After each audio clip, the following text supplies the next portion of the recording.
सबको मेरा प्रणाम। मैं रामकृष्ण के.एस. दक्षिण कन्नड़ ज़िले के Sulya government first grade college में हिंदी सहायक प्राध्यापक के रूप में कर्तव्यरत हूँ। मंगलुरु विश्वविद्यालय के CBCS पाठ्यक्रम के अनुसार प्रथम वर्ष के स्नातक विद्यार्थियों के लिए जो व्याकरण का भाग है उसमें से मैं आज पद परिचय के बारे में बताना चाहता हूँ। मेरे प्यारे विद्यार्थियों, पद परिचय, ये पद परिचय क्या है? पद का परिचय क्या देना है? आपके मन में ये विचार आ रहे होंगे। जब हम कुछ शब्दों का प्रयोग करते हैं, जैसे राम, जंगल, जाता है आदि, सिर्फ शब्दों का जब प्रयोग करते हैं वे शब्द कहलाते हैं, वर्ड्स।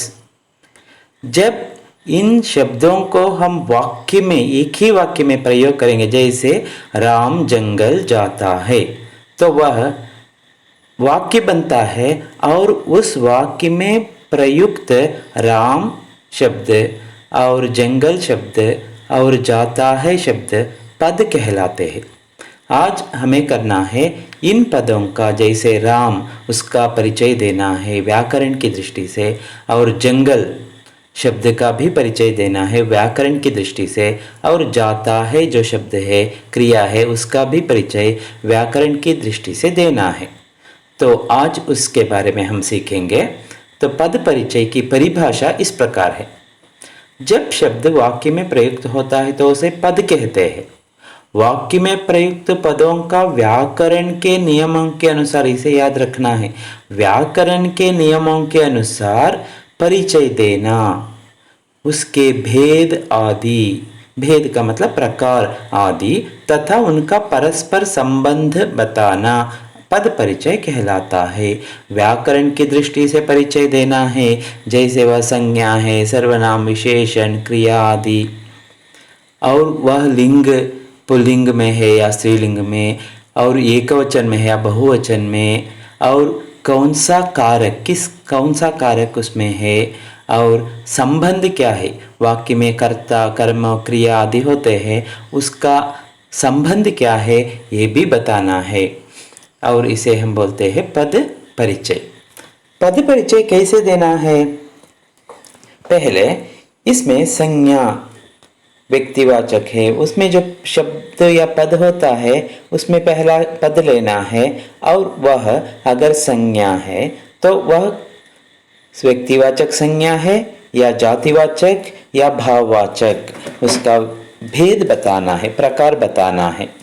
अगर वह सर्वनाम है, मैं, हम, तू, तुम, आप, यह, ये, वह, वे आदि में कोई एक सर्वनाम है तो वह पुरुषवाचक है या निश्चयवाचक, अनिश्चयवाचक वाचक या प्रश्नवाचक, कौन, क्यों, कहाँ आदि, तो उसका भेद भी बताना है।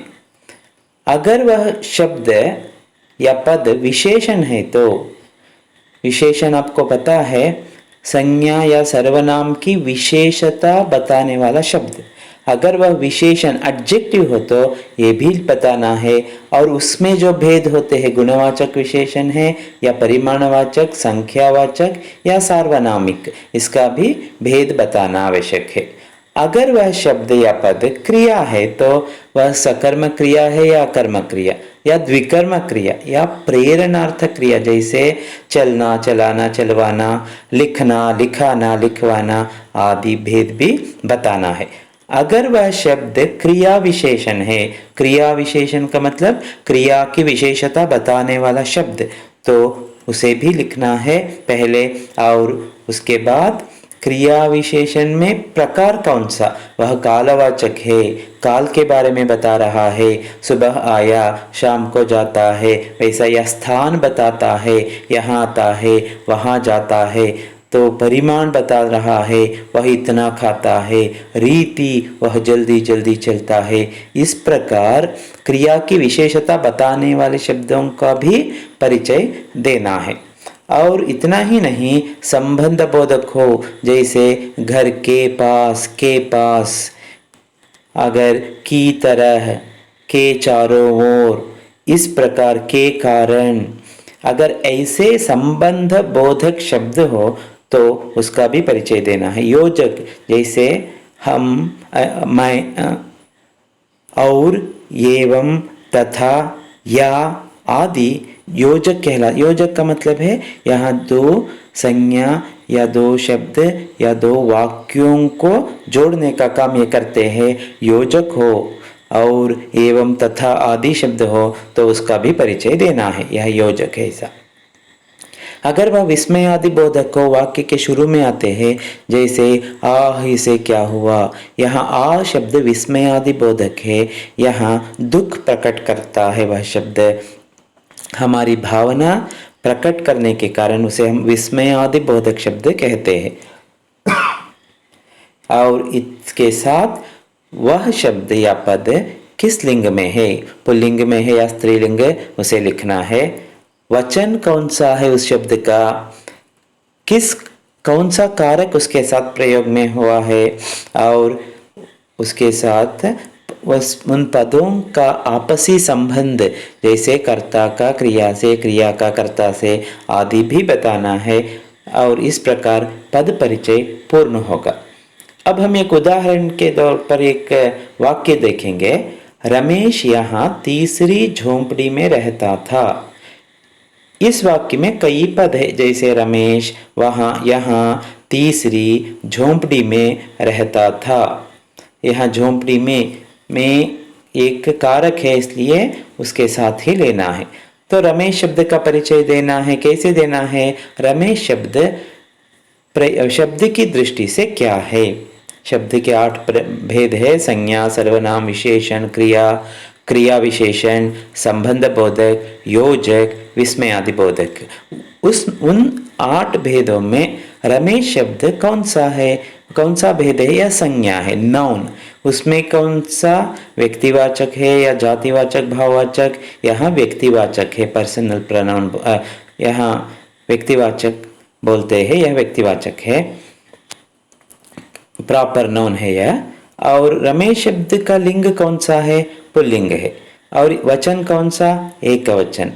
और कारक कर्ता वही है, इसलिए वह कर्ता कारक, काम करने वाला। कर्ता का मतलब काम करने वाला, इसलिए कर्ता कारक रमेश। और क्रिया जो हुई है, रहता था, वह काम करने वाला खुद रमेश होने के कारण रहना क्रिया का कर्ता, ಕೆಲಸ ಮಾಡಿದವನು ಅವನೇ, तो कर्ता वही है। यहाँ दूसरा शब्द, यहाँ रहता था। कहाँ रहता था? यहाँ। रहना क्रिया की विशेषता बताने के कारण, क्रिया की विशेषता बताने के कारण यहाँ शब्द एक क्रिया विशेषण है, एडवर्ब बोलते हैं, क्रिया विशेषण। और उसमें भी स्थान बता रहा है, कहाँ रहता था? यहाँ, हियर, इसलिए यह स्थानवाचक क्रिया विशेषण है। तीसरा, तीसरी शब्द, यहाँ तीसरी झोंपड़ी। यहाँ कौन सी झोंपड़ी? तीसरी झोंपड़ी। यहाँ संज्ञा की विशेषता बताने के कारण यह एक विशेषण शब्द है, एडजेक्टिव है। और उसमें भी संख्यावाचक, पहली, दूसरी, तीसरी, इसलिए तीसरी है, इसलिए एक संख्यावाचक विशेषण है। और लिंग आपको पता चलता है तीसरी, वचन एक वचन है, और विशेष शब्द है झोंपड़ी, क्योंकि झोंपड़ी शब्द की विशेषता बताने से यह तीसरी विशेषण हुआ है। झोंपड़ी में अगला शब्द है, यह भी एक संज्ञा है, यह जातिवाचक संज्ञा है, और लिंग स्त्रीलिंग है, वचन एक वचन है, क्योंकि एक ही झोंपड़ी, झोंपड़ियाँ हो तो बहुवचन, लेकिन यहाँ ये झोंपड़ी एक वचन है। और उसके साथ जो कारक प्रयोग हुआ है वह अधिकरण कारक। आपको पता रहना है, कर्ता कारक ने कर्म कारक को करण कारक से, संप्रदान कारक को के लिए अपादान कारक से, संबंध कारक का, के, की, अधिकरण कारक में और पर, यहाँ में का प्रयोग हुआ है, इसलिए यह अधिकरण कारक है। अंतिम शब्द या पद रहता था, यह क्रिया है, और उसमें अकर्मक क्रिया है, सकर्मक नहीं, क्योंकि इसके लिए कर्म पद की आवश्यकता नहीं, इसलिए यह अकर्मक क्रिया है। रह धातु है, जैसे खाता है में खा धातु, उसी प्रकार पीता है पी धातु है, चलता है चल धातु है। इसका रूट वर्ब, इसके लिए उस क्रिया का मूल रूप बोलते हैं रह धातु। वचन एक वचन है क्योंकि क्रिया का लिंग और वचन, कर्ता का लिंग और वचन दोनों एक होते हैं। यहाँ रमेश पुल्लिंग एक वचन, इसलिए क्रिया में भी एक वचन और पुल्लिंग ही रहता है। और अन्य पुरुष में है और भूतकालिक रूप है रहता था। और कर्तृवाच्य में है, वाच्य 3 है, कर्तृवाच्य, कर्मवाच्य और भाववाच्य। यह कर्तृवाच्य में है कर्तरी प्रयोग, इसलिए यहाँ कर्ता प्रधान है। और रहता था जो क्रिया है ना, उस क्रिया को करने वाला कर्ता रमेश है। इस प्रकार सभी पदों का परिचय देना ही पद परिचय कहलाता है। धन्यवाद।